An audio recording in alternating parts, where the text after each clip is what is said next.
আমি রওনা দিলাম মুচিসা নামক এক জায়গাতে। হ্যালো বন্ধুরা, তোমরা সবাই কেমন আছো? তো যেটা সত্যিই যেন গাছের স্বর্গরাজ্য, সেখানে নানা রকম গাছ, চারা আর ফুলের ভিড়। তো আমি সেখান থেকেই একটা নারকেল গাছ নিয়ে চলে এলাম, যার নাম হলো গঙ্গাবর্ধন।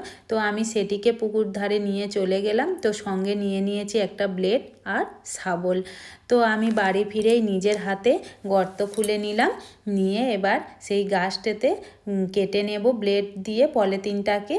তো নিয়ে নিলাম, যেহেতু এই গাছটা মানে কম সময়ের মধ্যেই ফল দেয়, মানে 2-3 বছরের মধ্যেই ফল দেয়। তো আমি সেটাকে নিয়েই মানে বসিয়ে দিলাম।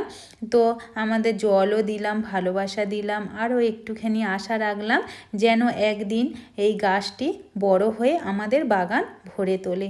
নারকেল গাছে সবুজ ছাওয়ায় বন্ধুরা, তোমরাও দেখো আমার নতুন নারকেল গাছে নতুন জীবন শুরু হলো আজ থেকে।